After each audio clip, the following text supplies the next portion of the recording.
Muito bem, amados. Hoje, Festa das Nações, encerramento deste congresso missionário.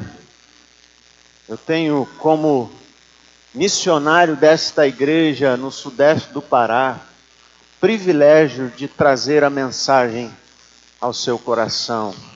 Mensagem do coração de Deus para o seu coração. Por isso eu quero que você abra a sua Bíblia nesta hora, no Evangelho de Mateus, capítulo 28.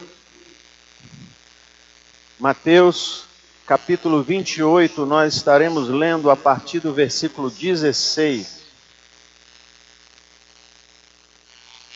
Evangelho de Jesus, segundo Mateus, capítulo 28, a partir do versículo 16.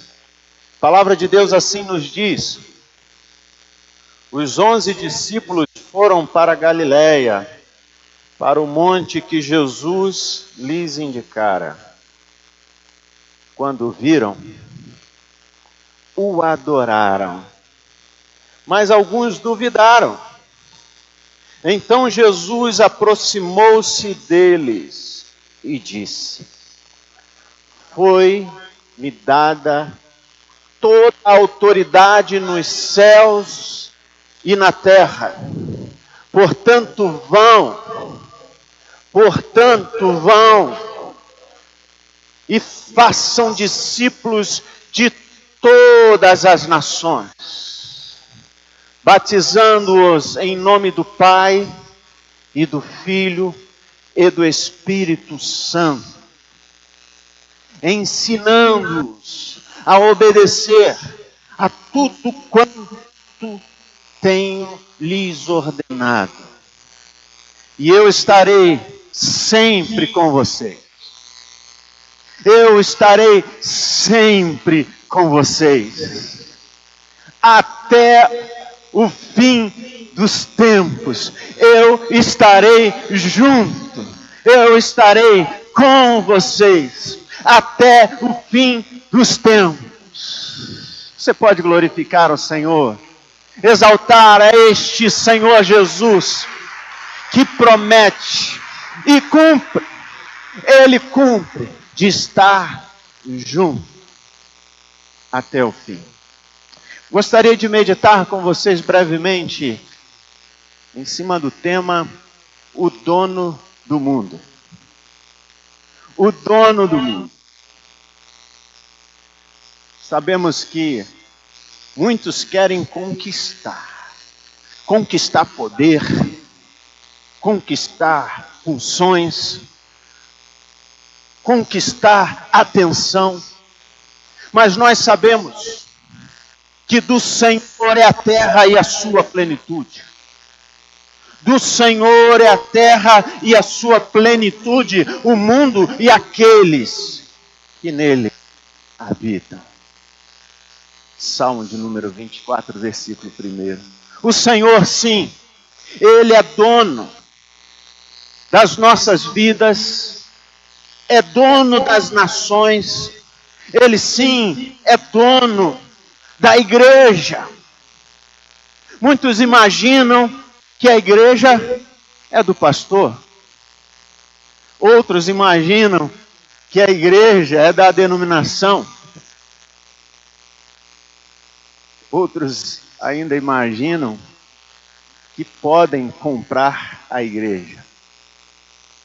Eu quero lhe dizer que o dono desta igreja, o dono da igreja de Jesus, se chama o nosso Deus Todo-Poderoso, o Elohim, o Deus de toda a terra, o Deus que pode todas as coisas. Por isso o salmista vai dizer no Salmo de número 50, versículo 12, se eu tivesse fome, precisaria dizer a você, pois o mundo é meu, e tudo o que nele existe. O mundo pertence ao Deus que eu sirvo, ao Deus que você serve. Ele tem todo o domínio. A nossa vida está em suas mãos. E Ele, como supremo pastor, cuida do que é seu. Por isso, Spurgeon, um pregador do século XIX, conhecido como o príncipe dos pregadores, foi dizer o seguinte: o lugar mais seguro para a ovelha é ao lado do pastor. O lugar mais seguro para eu estar, para você estar, é ao lado, é estar sob os cuidados do Supremo Pastor. Porque Ele sabe cuidar muito bem. Ele conhece as nossas necessidades. Ele conhece as nossas lutas. Ele conhece as nossas limitações. Por isso, precisamos entender que este Deus, que é dono de todas as coisas, é revestido de autoridade.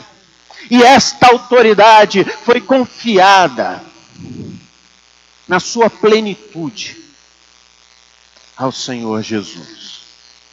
Por isso que o Senhor Jesus, nesta despedida com seus discípulos, no versículo 18 vai dizer: toda a autoridade me foi dada no céu e na terra. Toda a autoridade. O Senhor Jesus havia sofrido, sido crucificado, derramado o seu sangue por nós, morto, sepultado, mas a morte não pôde detê-lo. A morte não pôde paralisá-lo. A morte não pôde dizer: olha, já era. Sabe por quê?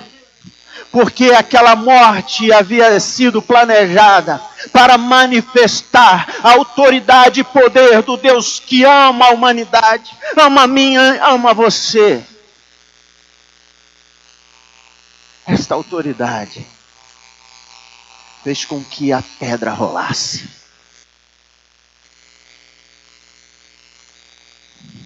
Tudo que era impossível aos olhos da medicina,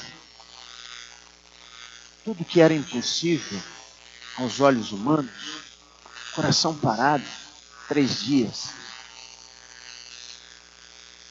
músculos já em estado de putrefação, em evolução para se desconstituir,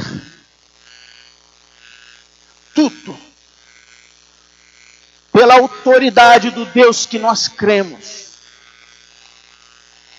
foi revertido, porque o Senhor, apesar da morte ameaçar, da morte dizer é o fim, Ele se levantou, por ordem do Pai, Ele se levantou daquele sepulcro, nada pôde detê-lo, porque a autoridade estava sendo dada, Ele estava sendo revestido desta autoridade, e nada podia detê-lo, nem o inferno podia detê-lo. Ele sim, a quem glorificamos, a quem exaltamos, estava rompendo com tudo que era contrário, para dizer para mim e para você: filho, não desista. Ei, menina, não pare de sonhar. Demônios, não toquem mais nesta vida.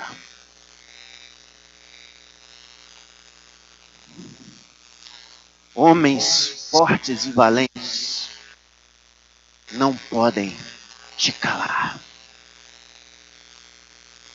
A autoridade estava sobre ele, e agora ele se levanta diante de seus discípulos e diz: olha, esta autoridade agora me foi dada, e eu estou transferindo para vocês.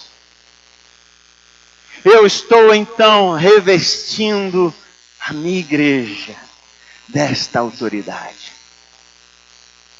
Por isso que vale a pena não desistir, estar sempre ao lado de Jesus.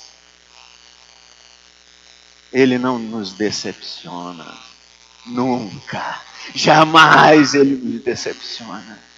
Nos momentos mais difíceis, mais amargos, Ele derrama as suas lágrimas com a gente e diz: eu estou com você. Por isso o dono do mundo me aceita e te aceita. Preste bem atenção nisso. Apesar de mim, apesar de você, Ele tem autoridade para nos acolher, nos aceitar. Por isso Paulo, em Romanos capítulo 3, versículo 22, se você puder abrir a sua Bíblia comigo, vai dizer o seguinte: esta justiça de Deus, mediante a fé em Jesus Cristo, para todos os que creem, não há distinção. Ele no versículo 21, para ficar mais claro para você, vai dizer assim: mas agora se manifestou a justiça de Deus. Na linguagem teológica, a justificação, a desculpa, para mim, para você, independente da lei da qual testemunham a lei e os profetas. E aí sim, justiça de Deus, mediante a fé em Jesus Cristo, para todos os que creem. Não há distinção. Paulo vai afirmar: olha, independente do que você foi ou é,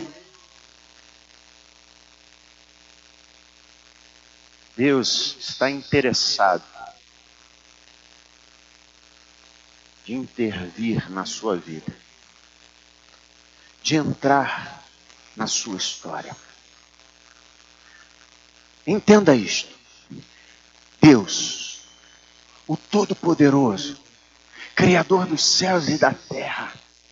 Imagine aí, alguém importante, incomparavelmente importante, está interessado na minha história, na sua história.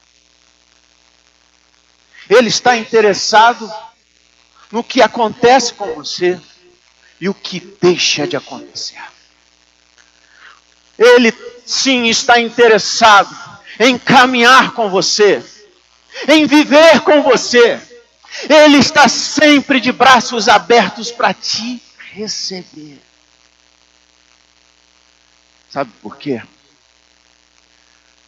Apesar dele ser dono do mundo, Ele continua te amando. Entenda isso, querido. Ele ama você. Por isso o pastor Max Lucado vai dizer o seguinte: nada promove a coragem tanto quanto a compreensão clara da graça. Compreensão clara da graça. Contudo, nada promove medo tanto quanto a ignorância da misericórdia. Aquele que não tem esperança, aquele que não crê, ou pelo menos não se entrega, porque a realidade que nós estamos vendo no nosso país é que praticamente 100% sabe que o Senhor Jesus existe. Se perguntar para ele: você crê em Deus? Você crê que Deus existe? Ao contrário da Europa, que alguns teólogos consideram como está pós-cristianismo, ao contrário da corrente materialista deste tempo, praticamente 100% dos brasileiros vão dizer: eu acredito em Deus. Graças a Deus. Mas acreditar neste nível, se relacionar neste nível, não quer dizer conhecer a Deus, viver com Deus. Daí você precisar entender que religião para Deus tem sido como que uma barreira para este relacionamento intencional que Ele quer ter conosco. Deus intenciona se relacionar comigo e com você. Só que até este nível de compreensão, de religiosidade, a nossa vida continuará árida, infrutífera, porque o nosso Deus não é Deus de superficialidade. Ele quer sim conhecer você e fazer com que você o conheça. Não podemos continuar na ignorância, que a misericórdia de Deus está estendida a todos, sem distinção. Ele quer sim resgatar aquele que está perdido. Ele quer sim mudar a trajetória de morte da sua vida. Ei, pastor, mas é comigo? Sim. Há algumas pessoas aqui que estão próximas de morrer. Não porque Deus planejou que você viesse a morrer, mas os seus passos, suas pernas, estão te levando para um caminho de morte. Mas há tempo de mudar. Há tempo de acordar. E há tempo de entender que Deus, Ele quer realmente viver com você. Abençoar a sua vida e mudar a sua história.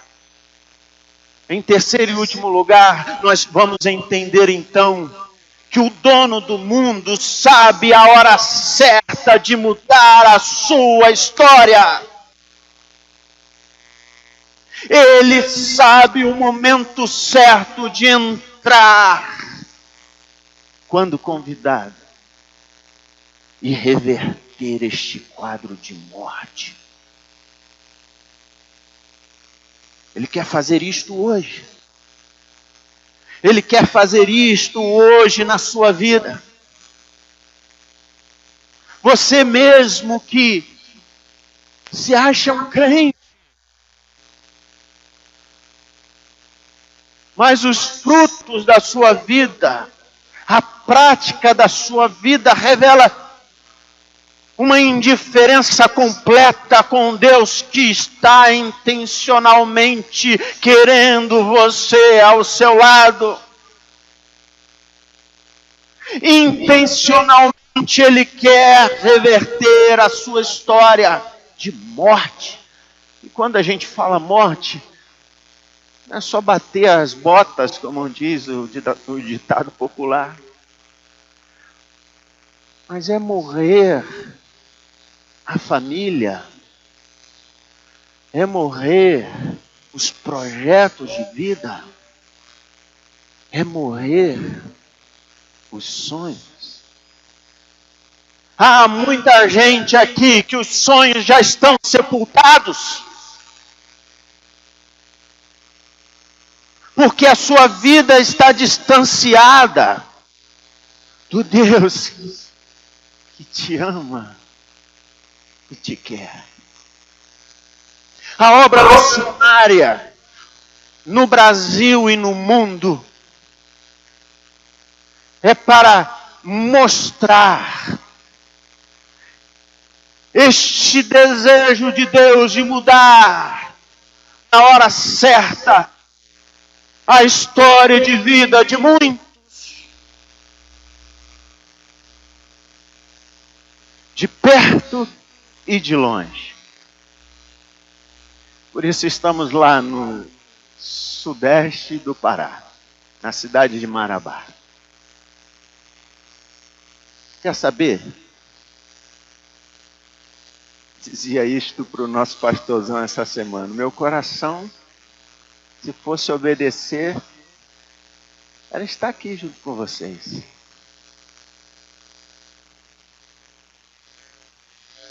Meu coração ficou aqui. Não vou te enganar, não.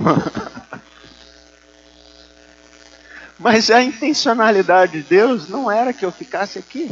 Pelo menos por hora, né? Vamos orar para que Ele mude essa intenção. Mas a intenção dele era me levar para aquele lugar onde eu estou.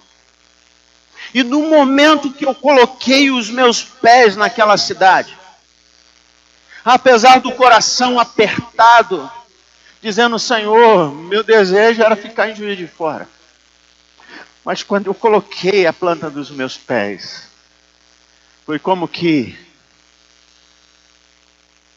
uma nova visão se apresentasse diante de mim. E a certeza, sabe, aquela certeza de que era de Deus estar naquele lugar. Era propósito de Deus estar ali com a minha família. Tudo conspirando ao contrário, mas o poder de Deus te colocando aonde Ele quer. Foi esta certeza quando coloquei os meus pés na cidade de Marabá. Eu estou feliz com você, Anderson, disse o Senhor ao meu coração. E até eu ter a revelação completa do propósito de Deus em me levar para aquela cidade, porque é tanta interferência, é tanta proposta, até que eu falei: Senhor, eu vou orar e jejuar para que o Senhor me mostre. 40 dias, irmãos. 40 dias orando, jejuando. E Deus me deu a resposta. Eu quero uma igreja semelhante a Jesus nesta cidade. Eu quero uma igreja semelhante a Jesus nesta cidade. Não é só em Juiz de Fora que eu quero a igreja. Eu quero uma igreja semelhante a Jesus nesta cidade. E aí, foi como que uma paixonite. Os jovens sabem o que é isso? Paixonite aguda, sabe o que é? Se apaixonar e se entregar completamente àquele amor. Começamos a trabalhar, irmãos. Praticamente estamos há quase 4 meses. E no domingo passado, os primeiros frutos começaram a ser gerados. Os primeiros frutos começaram a ser colhidos. Uma igrejinha do coração, semelhante a Jesus, começa a ser gerada. Começa a ser gerada. Não porque o pastor Anderson está lá, mas porque um missionário ouviu o chamado. E apesar dele, obedeceu. Vocês têm que ir. Mas ir para quê? Para fazer discípulos. A ênfase não está no ir. A ênfase está no fazer discípulos. Missionários, acordem! Este é o tempo da colheita. Fazer discípulos aonde Deus te colocar. É aqui, em Juiz de Fora? Por que está parado? Quanto tempo não se senta com alguém, olha nos olhos e diz: olha, Jesus te ama e quer se fazer conhecido para você. E Ele te mostra o caminho. Ele te revela a sua vontade. E passar ali 2, 3 meses acompanhando, ensinando a palavra, né, pastor Samuel? Ensinando a palavra. Queridos, não há como resistir este amor demonstrado pelo Senhor. Este amor que inunda a sua alma, que inunda a minha alma. Os frutos virão. Não para a minha glória, não para a sua glória, mas para a glória de Deus. Porque Ele quer ser glorificado na nossa vida, gente. Gente, acorda! Não pode ficar parado. O Senhor está te chamando para fazer discípulos. Igreja, festas das nações, as nações querem ouvir a nossa voz. E você pensa que precisa ir para a África? Bom será, se será. A África está precisando, o norte da África, vimos o pastor Caleb pregando aqui, está precisando jardins serem plantados no deserto. Mas você também pode e precisa ser um missionário aonde você está. Posso te falar? Não tem alegria maior. Não tem alegria maior do que ver uma pessoa sendo transformada. Não.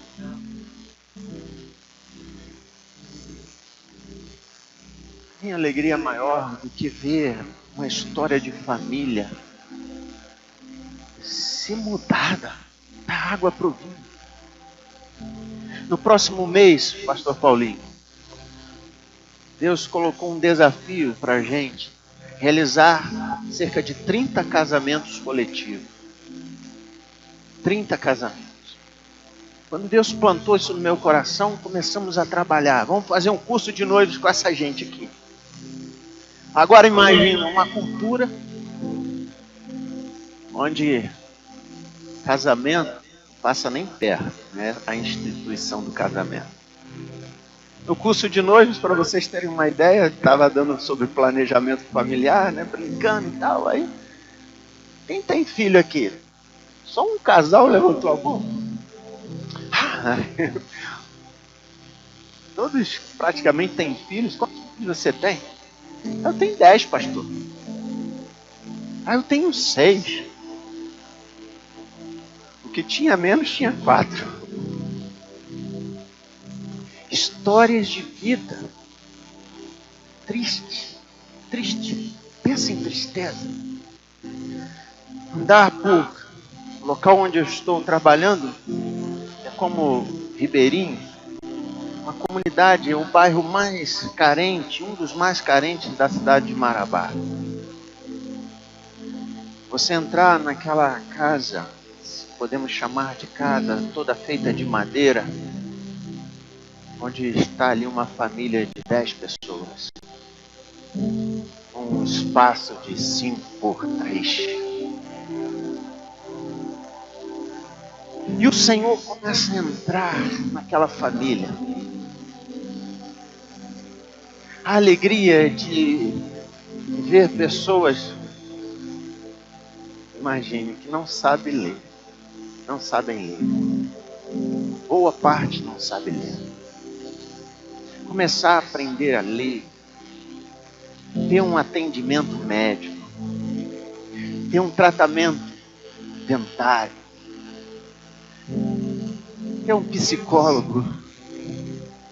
E para você não achar muito, ter até um veterinário para cuidar dos cães.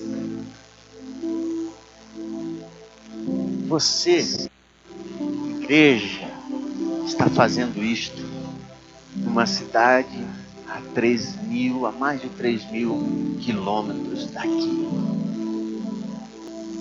Pessoas sendo acolhidas, amadas, mas mais importante do que tudo,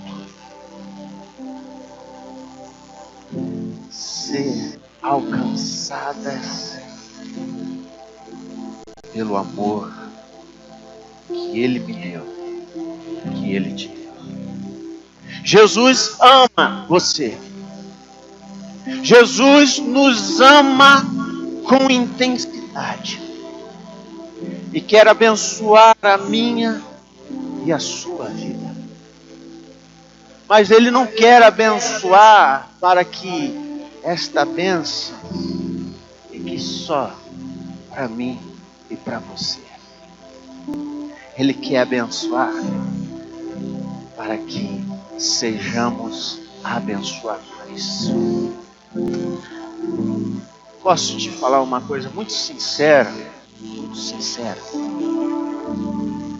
Não há como você permanecer indiferente ao chamado que Deus tem para a sua vida. E este chamado é para ser bênção, aonde quer que você esteja. O mundo está clamando. E o dono do mundo está dizendo: eu tenho que mudar. Eu tenho que transformar este mundo que está se perdendo, está aflito, está angustiado, está perdido. Eu tenho alguém, e este alguém é você. E este alguém sou eu. Se você entende isso, querido, se o Senhor, o dono do mundo, está te chamando, está te comissionando, eu quero orar por você agora. Toda a autoridade me foi dada no céu e na terra, diz o Senhor Jesus. E essa autoridade eu estou transferindo para você. Você quer? Fique de pé no seu lugar. Apenas você que quer, tá? Apenas você que quer. Vocês podem erguer as suas mãos assim para os céus. Fechar os teus olhos. Dizer: Senhor, eis-me aqui, Senhor. Senhor, eis-me aqui, Senhor.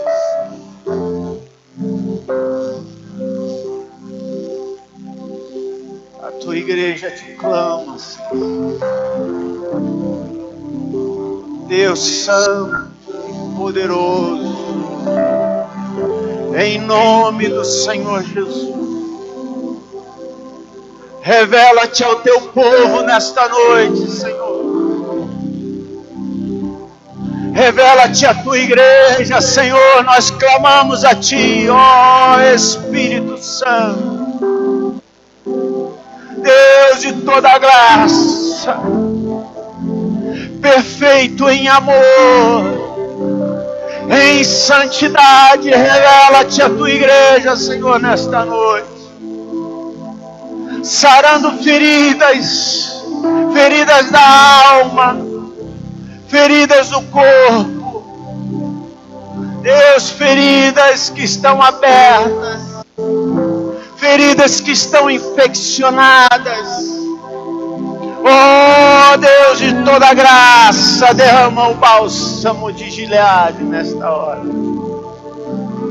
Oh Elohim, Elohim, Elohim, Shem Yeshua HaMashiach, Deus de toda graça e poder.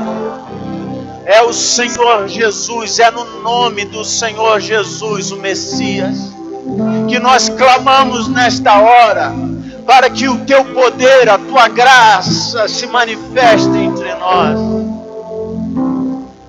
tocando a nossa vida, desfazendo toda resistência, toda fortaleza, todo propósito maligno de paralisar a igreja aqui instalada, aqui implantada, em nome de Jesus de Nazaré, nós clamamos para que tu venhas fazer com que toda fortaleza agora venha cair por terra, em nome de Jesus.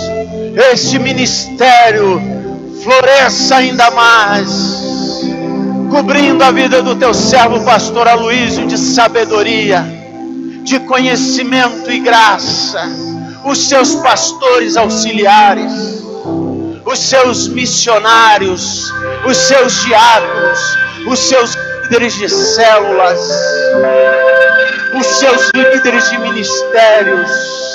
Oh Espírito Santo, faça de novo, Senhor. Reaviva a tua obra no meio da tua igreja, Senhor. Reanima corações que estão parados espiritualmente. Em nome de Jesus, toca-nos agora com o teu poder e nos faça ir